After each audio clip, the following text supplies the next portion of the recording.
بسم اللہ الرحمن الرحیم۔ ناظرین و حضرات، آج میں اس ویڈیو میں آپ لوگوں کو مکمل طریقہ سکھاؤں گی کہ عورتیں اعتکاف کیسے کریں اور اعتکاف میں عورتوں کو 14 کون سے مسائل کا سامنا ہو سکتا ہے۔ یہ سب جاننے کے لیے ویڈیو کو مکمل ضرور دیکھیے گا۔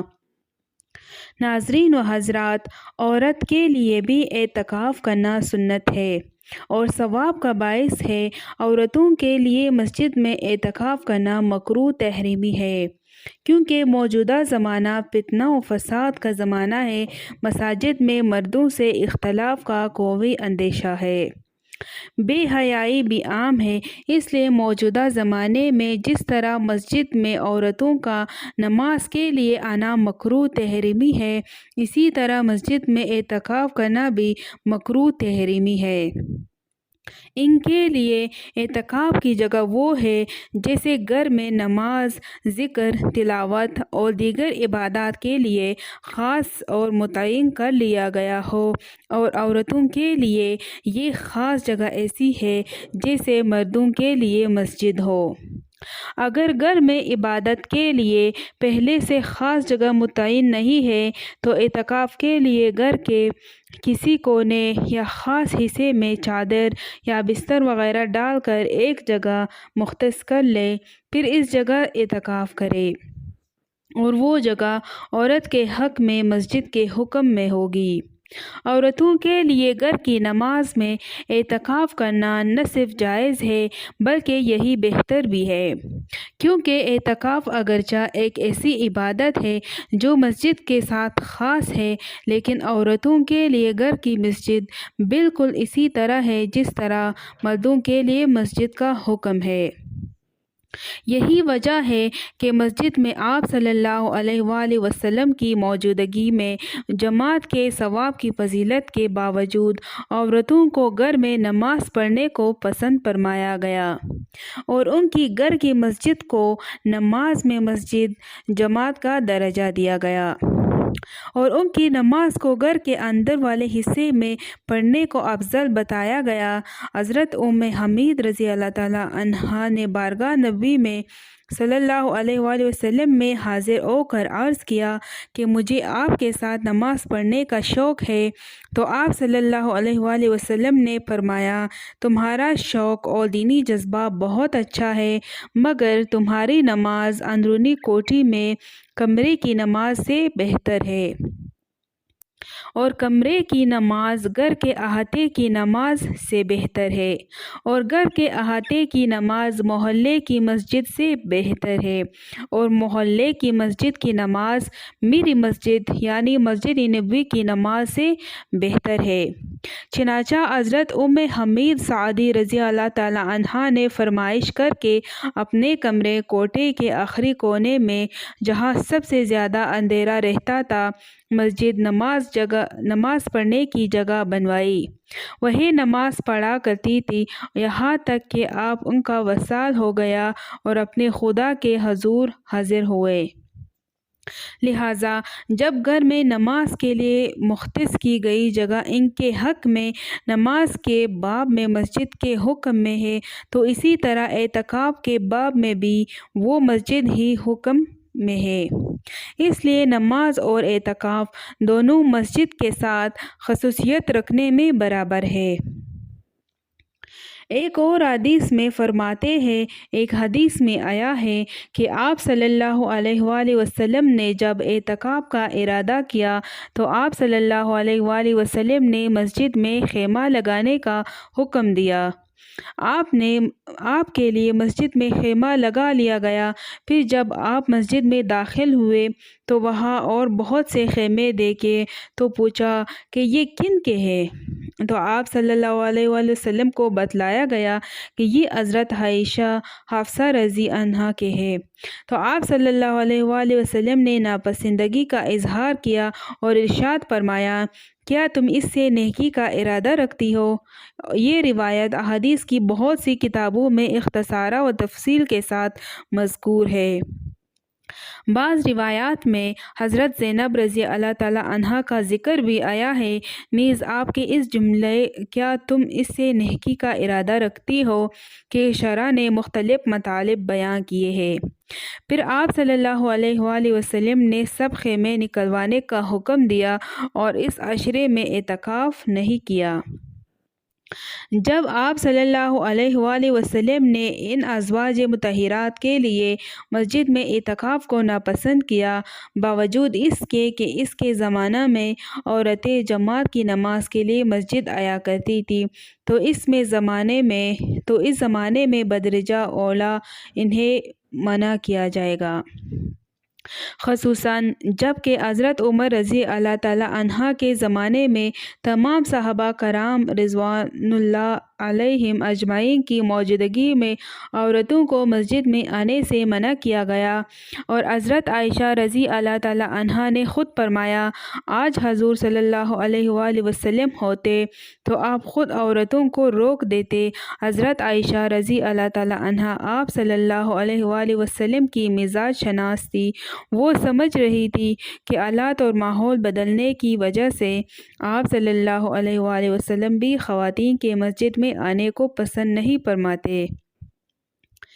خواتین کے لیے بھی اعتکاف کی حالت میں طبی اور شرعی ضرورت کے بغیر گھر کی مسجد سے باہر نکلنا درست نہیں ہوگا، لہٰذا عورتیں اعتکاف کی جگہ سے باہر کھانے پکانے یا گھر کے کام کاج کے لیے نہیں نکل سکتی، اس لیے اعتکاف ٹوٹ جائے گا۔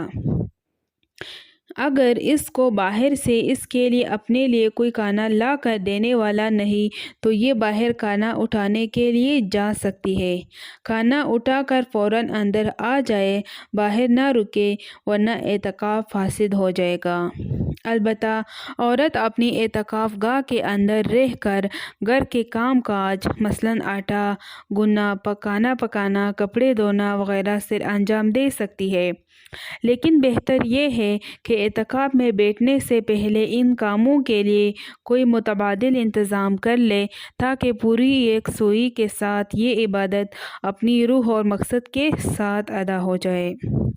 البتہ یہ یاد رہے کہ شادی شدہ عورت کے لیے مستون یا نفلی اعتکاف میں بیٹھنے کے لیے شوہر سے اجازت لینا لازم ہے۔ اعتکاف کے دوران اگر عورت کو ایام شروع ہو جائے تو اس کا مسنون اعتکاف ختم ہو جائے گا۔ پاک ہونے کے بعد ایک رات کا اعتکاف روزے کے ساتھ بطور قضا کرنا ہوگا۔ باقی اعتکاف کے تفصیلی احکامات جاننے کے لیے مفتی انعام الحق قاسی کی کتاب اعتکاف کے مسائل کا مطالعہ مفید رہے گا۔ ایک اور روایت میں فرماتے ہیں، فقیہ بھی عورتوں کے لیے گھر کی مسجد میں اعتکاف کو مستحب سنت فرماتے ہیں۔ اس کی مقدار بھی بتاتے ہیں کہ ایک ساتھ گھڑی ہے، یعنی جب بھی نماز پڑھنے کے لیے گھر کی مسجد یا مصلی پر آئے تو اعتکاف کی نیت کرے۔ تو ناظرین و حضرات، آئیے اب ہم ان 17 مسائل کی بات کریں گے جو عورتوں کے لیے اعتکاف کے دوران آ سکتی ہے۔ نمبر 1، عورتوں کا اعتکاف گھر کی مسجد میں۔ مرد مسجد میں جب کہ عورت اعتکاف اپنے مسجد بیت یعنی گھر کے مسجد میں کرے گی، وہ جگہ جو اس کے لیے اپنے گھر کی نماز کے لیے مختص کر رکھی ہے، وہاں اعتکاف بیٹھے گی۔ اگر کوئی جگہ نماز کے لیے مختص نہ ہو تو پہلے ایک جگہ مختص کرنا ضروری ہے، ورنہ اس کے بغیر اعتکاف میں عورت کے لیے بیٹھنا جائز نہیں۔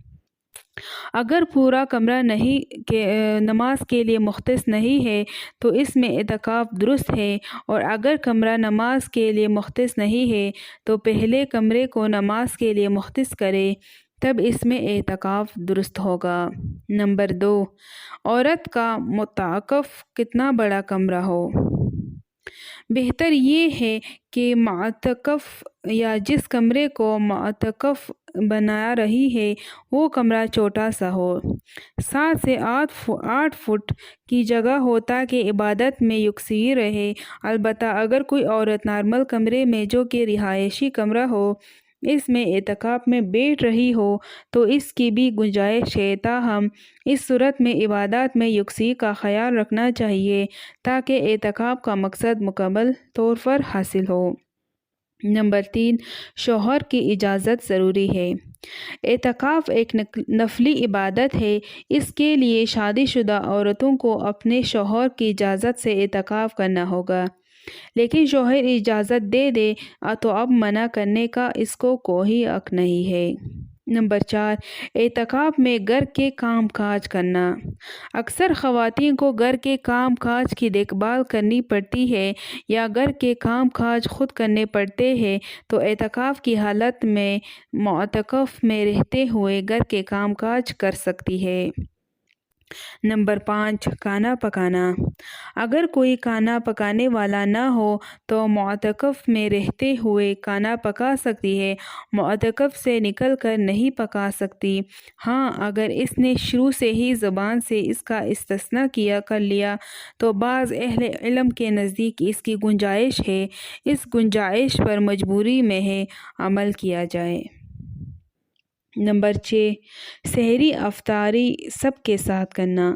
عورت اپنے گھر والوں کے لیے اعتکاف کی جگہ سے نکل کر سحری وغیرہ نہیں بنا سکتی اور نہ ہی باہر نکل کر گھر والوں کے ساتھ سحری و افطاری کر سکتی ہے، البتہ اعتکاف کی جگہ میں سب گھر والے آ کر سحری و افطار کر سکتے ہیں۔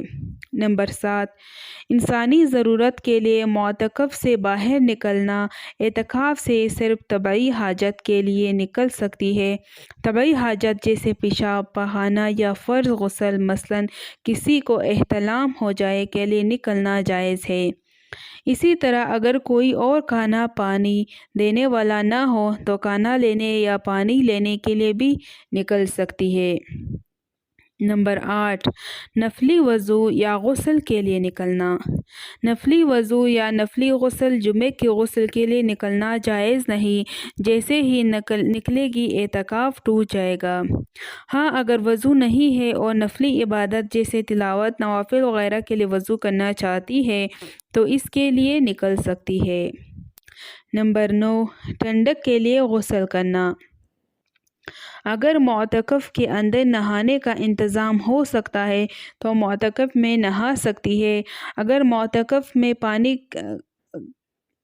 گرتا ہے تو بھی کوئی حرج نہیں، کیونکہ عورت کا معتکف مسجد نہیں، بصورت دیگر باتھ روم جا کر نہانے سے اعتکاف ٹوٹ جائے گا۔ تاہم اس میں یہ صورت ہو سکتی ہے کہ اگر عورت وضو کے لیے یا قضاء حاجت کے لیے جائے تو وہ اپنے اوپر پانی بہا کر نہا لے، لیکن زیادہ وقت لگانا درست نہیں، بلکہ جتنی دیر وضو میں لگتی ہے اتنی دیر ہی نہا کر فارغ ہو جائے۔ نمبر 10، ہاتھ دھونے کے لیے نکلنا۔ کھانے کے لیے ہاتھ دھونے کے لیے معتکف سے نکلنا درست نہیں، گو یہ ایک سنت عمل ہے لیکن شرعی یا طبعی حاجت نہیں۔ نمبر 11، صابن سے منہ دھونا۔ وضو کے ارادے سے بغیر صابن سے ہاتھ منہ دھوئے سے اعتکاف فاسد ہو جاتا ہے۔ ہاں، اگر وضو ٹوٹ گیا ہے اور وضو بنانے کے لیے صابن لے کر نکلی اور صابن سے وضو کیا تو اعتکاف نہیں ٹوٹے گا۔ نمبر 12، سخت بیماری۔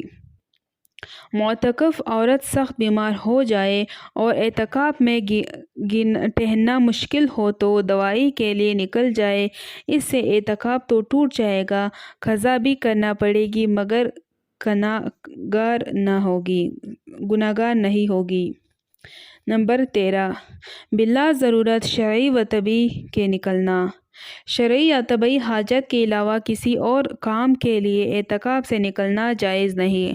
اگر شرعی یا طبعی حاجت نہیں تھی پھر بھی اعتکاف سے نکل گئی تو جان بوجھ کر نکلا ہوا یا بھول کر ایک گھڑی کے لیے نکلا یا ایک گھنٹے کے لیے سنت اعتکاف ختم ہو گیا اور وہ نفلی اعتکاف بن گیا، ایسی صورت میں ایک دن اعتکاف کی قضا کرنی چاہیے۔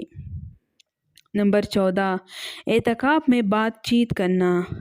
بعض خواتین کا خیال ہے کہ اعتکاف میں بیٹھ کر بالکل بات نہیں کر سکتے، یہاں تک کہ اپنے محرم مردوں سے بھی پردہ کرنا ہوتا ہے وغیرہ۔ یاد رہے، شریعت میں اس کی کوئی اصل نہیں۔ ہاں، بلا ضرورت باتیں کرنا اچھا نہیں ہے، لیکن اعتکاف نہ ہو تو بالکل چپ کا روزہ ہوتا ہے اور نہ ہی محرم سے پردہ۔ نمبر 15، اعتکاف میں حیض و استحاضہ۔ اگر عورت حالت حیض میں ہو تو اعتکاف کر سکتی ہے، البتہ حالت حیض و نفاس میں اعتکاف درست نہیں، کیونکہ حیض و نفاس سے پاک ہونا ہر طرح کے اعتکاف کے لیے لازم ہے، اور اگر دوران اعتکاف حیض یا نفاس شروع ہو گیا ہو تو اس کا اعتکاف ٹوٹ جائے گا۔ نمبر 16، حیض روکنے کے لیے دوائی استعمال کرنا۔ عورت کے لیے اعتکاف کے دنوں میں حیض روکنے والی دوائی استعمال کرنا جائز ہے، مگر دوا ڈاکٹر کی تجویز کے بعد استعمال کرے تاکہ کہیں صحت پر برا اثر نہ پڑے۔ اگر صحت پر برا اثر پڑتا ہے تو دوائی استعمال نہ کرنا بہتر ہے۔ نمبر 17، بلا ضرورت موبائل فون استعمال کرنا۔ اعتکاف میں بلا ضرورت موبائل فون کا استعمال مناسب نہیں، لہٰذا اس سے احتراز کرنا چاہیے۔ تاہم وقت دیکھنے کے لیے یا خاص دینی لٹریچر و کتب موبائل میں پڑھنے کے لیے استعمال کرنے میں کوئی حرج نہیں ہے۔